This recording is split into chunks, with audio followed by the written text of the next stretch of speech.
యేసుక్రీస్తు నామములో మీ అందరికీ నా హృదయపూర్వక వందనాలు. దేవుడు గడిచిన కాలమంతయు మనలందరిని కాచి కాపాడి సజీవ లెక్కలో ఉంచి మరొకసారి ఉదయకాలమున ఇచ్చినందుకు దేవాదేవునికి మహిమ ఘనత ప్రభావం చెల్లునుగాక.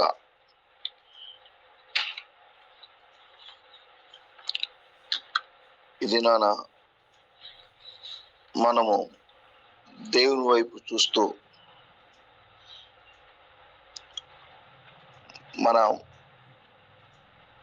నియమ నిబంధనల ప్రకారంగా మనం నడవాలని మనం చెప్పుకుంటున్నాము. జట్టు అయిన వాడు నియమం ప్రకారం పోరాడుకుంటే బహుమానము పొందుకోలేడనే మాటను మనం చూస్తున్నాము. కనుక ఆ నియమాల ప్రకారంగా మనం వెళితేనే ముందుకు సాగగలము.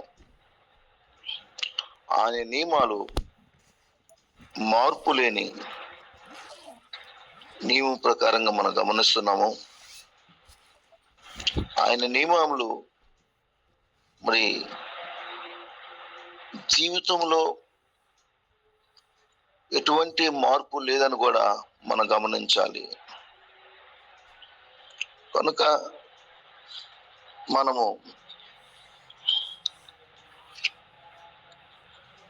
దేవునికి అనుకూలంగా మనం బ్రతుకుతూ ముందుకు సాగిపోవాలని ప్రభుపేట మనం చేస్తున్నాం.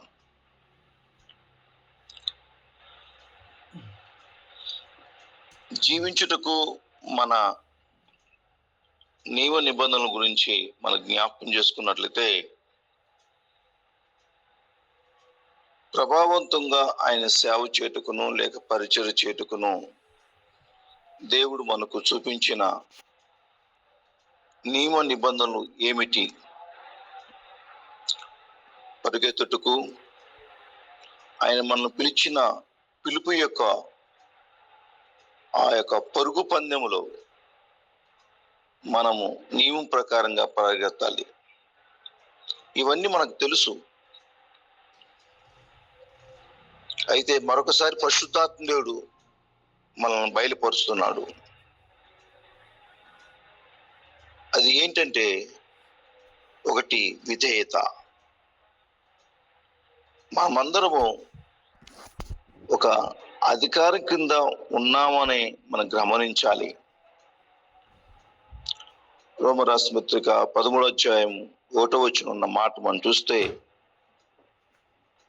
ప్రతివాడు పై అధికారులకు లోబడి ఉండవలను, ఏలయనగా దేవుని వలన కలిగిన తప్ప మరి ఏ అధికారము లేదు. ఉన్న అధికారములు దేవుని వల్లనే నియమబడి ఉన్నవి అన్న మాట మనం చూస్తున్నాం.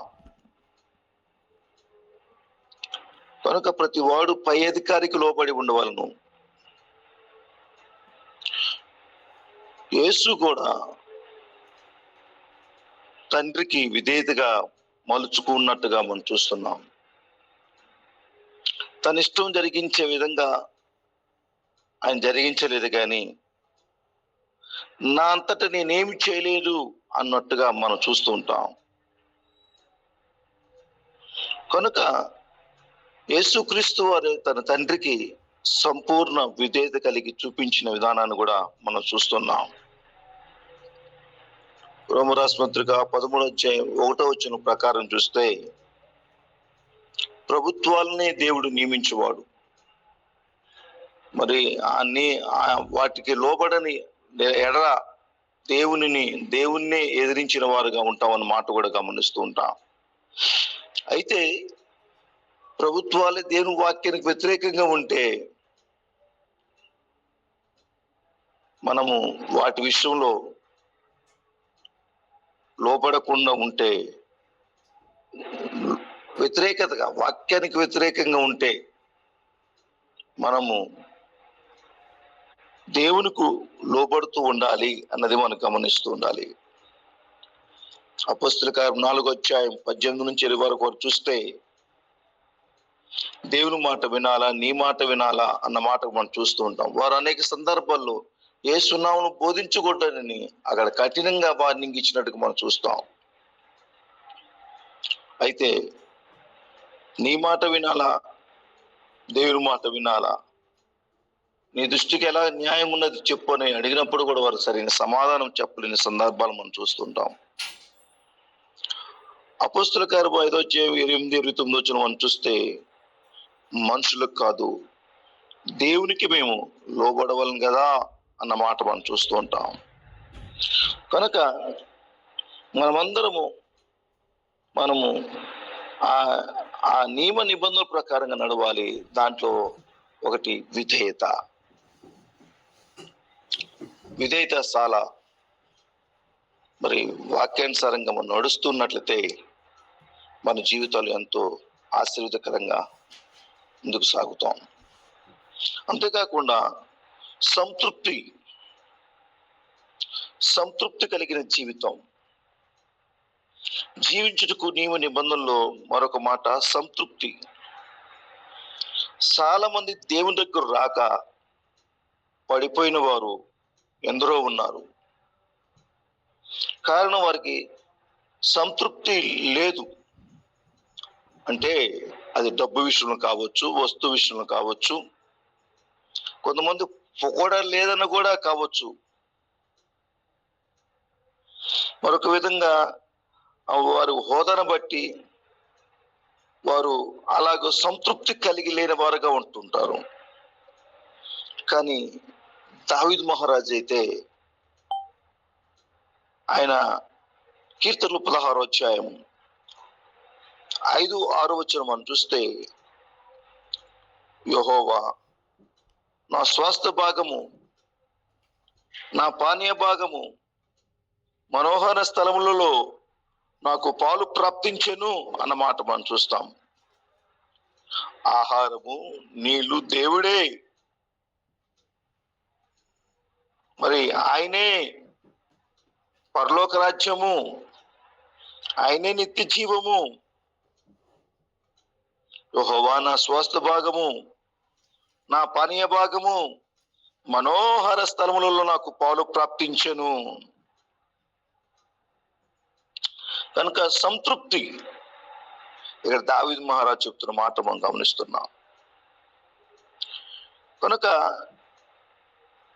ఇక్కడ యేసుక్రీస్తు వారు యోహాను సువార్త 4వ అధ్యాయం 34 వచనం చూస్తే, సమరయ స్త్రీతో మాట్లాడక ముందు యేసుక్రీస్తు వారు ఆకలిగా ఉన్నట్టుగా మనం చూస్తాం. శిష్యులు వెళ్ళి వచ్చేలేపే సమరయ స్త్రీని తమ బ్రతుకులో ఉన్న లోపాలను సరిదిద్దుతూ ఆయనే మెస్సీయని గుర్తించే విధంగా చేసినప్పుడు ఆమె రక్షించబడినది. అయితే శిష్యులు ఆహారం తీసుకొచ్చినప్పుడు యేసు అన్న మాట అంటే, యేసు వారిని చూచి, నన్ను పంపిన వాని చిత్తం నెరవేర్చుటకై ఆయన పని త్వరముట్టించుటయు నాకు ఆహారమై ఉన్నది. ఆమేన్. యేసు వారిని చూసి, నన్ను పంపిన వాని చిత్తము నెరవేర్చుటయు ఆయన పనిని తుదముట్టించుటయు నాకు ఆహారమై ఉన్నది. కనుక దావీదు మహారాజు అన్నట్టుగా నా స్వాస్థ్య భాగము, నా పానీయ భాగము, మనోహర స్థలము నాకు పాలు ప్రాప్తించిన రీతిగా యేసుక్రీస్తు వారు 100% మానవుడిగా 100% దేవుడిగా భూలోకములో దైవత్వం మానవత్వం కలయికతో ఆయన ఉంటూ పలికిన మాట, ఆయన పని తోటముచ్చుటయు నాకు ఆహారమై ఉన్నది. నా ఇష్టం ప్రకారము చేయగోరను అంటూ ఉంటాడు కొన్ని సందర్భాల్లో. దేవుడు తను నియమించిన పనిలో అది దుఃఖం వచ్చిన, బాధ ఏదైనా, క్రూరమైన, మరణానికి వెళ్ళిన కఠినమైన స్థలాల్లో ఆయన పనిని సంతోషకరంగా స్వీకరించాడు. యేసుక్రీస్తు వారు తన పనిని అది మరణానికి దిగజారి వచ్చినా కానీ సంతోషంగా స్వీకరించాడు.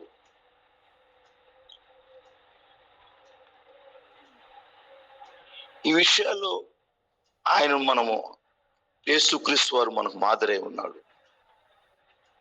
తన భూలోకంలో వచ్చినప్పుడు ఎంత సంతృప్తిగా ఉండి ఆయన పనిని తొదముట్టించాడో మనమందరము సమృద్ధిగా సంతృప్తిలో మనం కలిగి ఉందాం. పేదరికమైన దేవుని సంకల్పమైన ఏ స్థితిలో ఉన్నా కానీ యేసులాగా తను మహా ఆనందంగా అనుభవించినట్టుగానే మనమందరము ఏ స్థితిలో ఉన్నా అది సంతృప్తి కలిగిన వారిగా ఉండాలని దేని వాక్యం ద్వారా మనం చూస్తున్నాం. పౌలు తిమోతికి రాస్తూ 1 తిమోతి రాసిన పత్రిక 6:6 మనం చూస్తున్నాం. సంతుష్టి సహితమైన భక్తి గొప్ప లాభ సాధనమై ఉన్నది. సంతుష్టి సహితమైన భక్తి గొప్ప లాభ సాధనమై ఉన్నది.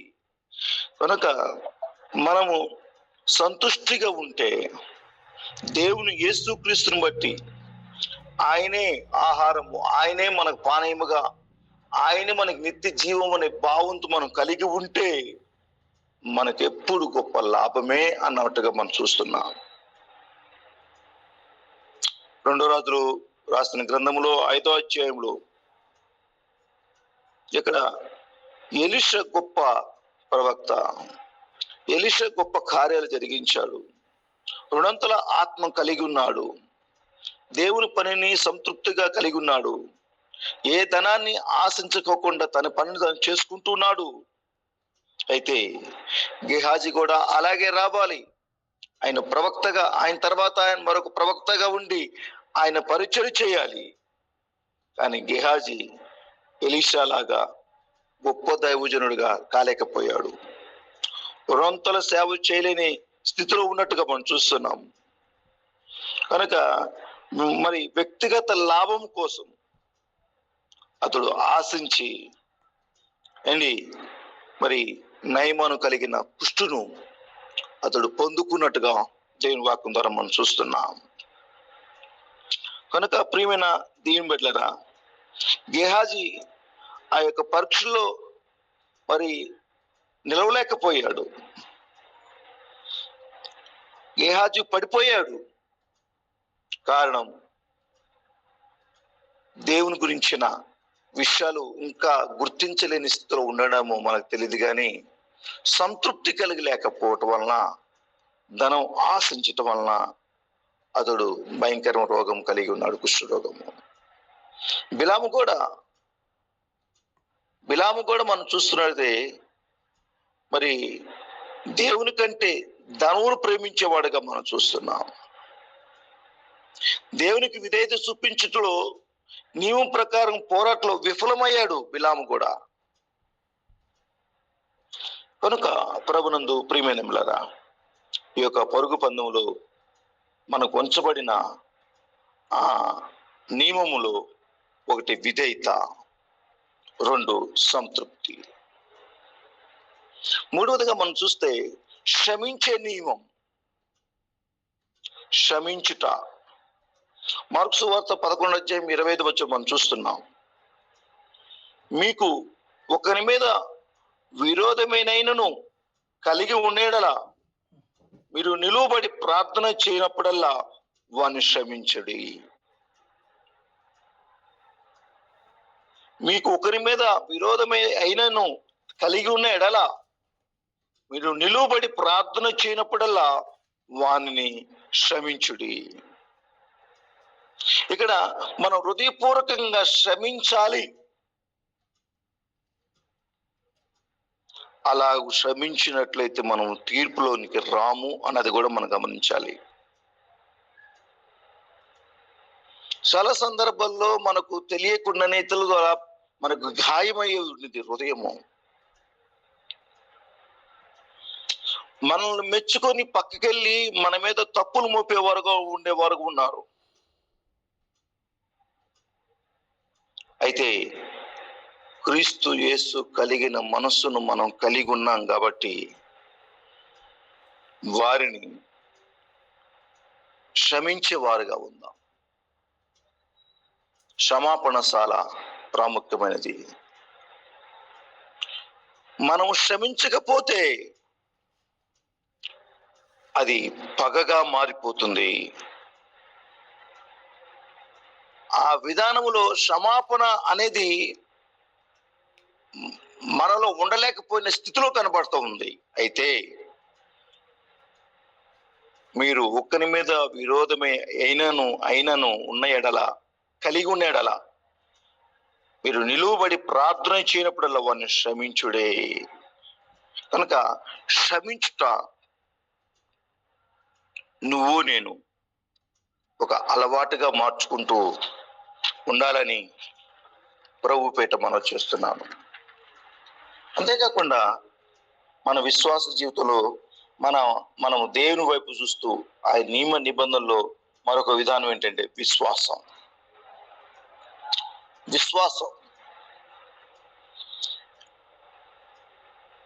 8వ రాసిన గ్రంథంలోని 1వ అధ్యాయం 12వ వచనంలో మనం చూస్తున్నట్టయితే దేవుడు చెప్తున్న మాట, నేను చెప్పిన వాక్యము నెరవేర్చుటకు నేను ఆతురపడుచున్నాను అంటున్నాడు. నేను చెప్పిన వాక్యమును నెరవేర్చుటకు నేను ఆతురపడుచున్నాను. దేవుడు తన ఏదైతే మనకు వాక్యమును బైబిల్ ద్వారా మనకు తెలియజేస్తున్నాడో అది మన అందరి జీవితంలో నెరవేర్చాలని ఆతురపడుచున్నాడు.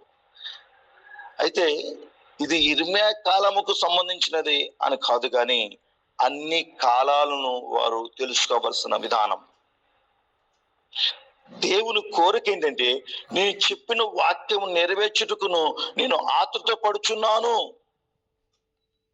కనుక ప్రభునందు ప్రియమైన బిడ్డలారా, మనం విశ్వాసములో ముందుకు నడవాలి. ఆయన వాక్యమును నిజంగా నేను ఈ సహవాసంలో కలిసి ఉన్నప్పుడు దేవుడు మాట్లాడుతున్న ప్రతి మాటను వారు ఎంతో భయముతో భక్తితో తీసుకున్న సందర్భాలను నేను చూస్తూ ఉంటాను. నాతోటి బంధువులు కూడా సహవాసం ఉన్నప్పుడు దేవుడు నాతో ఇలా మాట్లాడాడు, నేనెందుకు అలాగ చెయ్యాలని వారు చెప్తున్న సందర్భాలను బట్టి నేను కూడా ఆశ్చర్యపడే సందర్భాలు ఉన్నాయి. అయితే ఇక్కడ నేను చెప్పిన వాక్యం నెరవేర్చుటకు నేను ఆతురపడుచున్నాను. కనుక ఇది మనకు కూడా సంబంధించినదే. ఆయన కోరికను, దేవునికి కోరికను మనం వాటిని ఆస్వాదించే వారుగా ఉండాలి. అందుకే 2 కొరింథీయుల రాసిన పత్రిక 5:6 వచనం చూస్తున్నాము, వెలుచూపు వలన కాక విశ్వాసం వలన నడుచుకొనుచున్నాము. ఆమేన్. మనము దృష్టి ఉండుట వలన జీవించట్లేదు, కానీ కంటికి కనిపించిన దాని కాక విశ్వాసంతో మనం జీవిస్తున్నాం. విశ్వాసం అన్నది నిరీక్షింపబడే వాటి యొక్క నిజ స్వరూపము.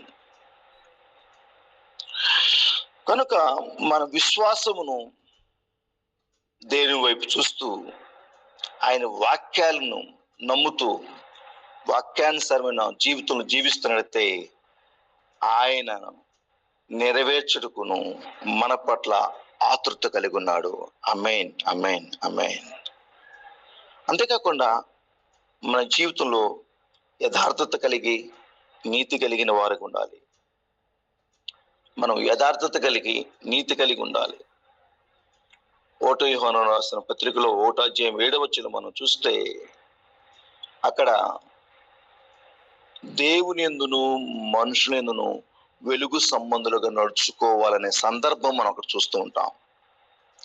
దేవుని యందును మనుషుల యందును మరి నడుచుకునే విధంగా ఉండాలి. దేవుని మహిమను నిన్ను బట్టి మహిమ ప్రభావములు నిన్ను బట్టి నన్ను బట్టి ఆయన కలుగుతూ ఉంటుంది. అంతేకాకుండా దేవుని సందులో ఒక విధంగా, లోకం వైపు ఒక విధంగా నడుచుకుంటే అది యథార్థతను కాకుండా అవినీతి కలిగిన వారుగా ఉంటున్నాం. కనుక దేవుని యందును మనుషుల యందును వెలుగు సంబంధులుగా నడుచుకోవాలి. వాటి అనుసరిస్తూ మనం పరిచర్య చేయాలని ప్రభుపేట మనం చేస్తున్నాను. చివరిగా ఒక మాట చెప్పుకున్నాము, నమ్మకత్వం కలిగి ఉందాం. ఆయన చూపించిన నియమ నిబంధనలో మరొక మాట నమ్మకత్వం. మనకి ఎంత జ్ఞానం ఉన్నా, ఎంత చదువు ఉన్నా, నమ్మకత్వం లేకపోతే విజయము మనకు ఉండదు. పరిచర్య కూడా మనం చేయలేము. తలంతుల కంటే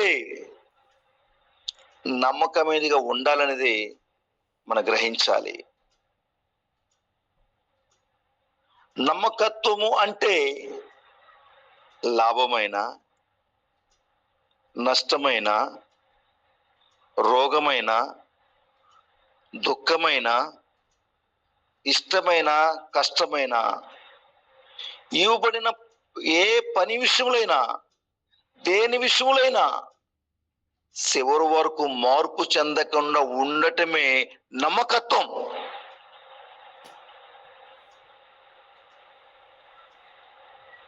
ఈ నమ్మకత్వము మనం కలిగి ఉంటే మనము పరుగు పందెములు నియమం ప్రకారం నడిచిన వారుగా ఉంటూ పరుగు పందెములు గొప్ప బహుమానము మనం పొందుకోగలము. కనుక ప్రభునందు ప్రియమైన దేవుని, ఈ దినాన మనం మాట్లాడుకుంటున్న మాటలు ఏంటంటే, మనం నియమం ప్రకారంగా మనం పోరాడాలి. పోరాడకపోతే మనకి బహుమానము ఉండదు అన్నది మనం జ్ఞాపం చేసుకుంటున్నాం.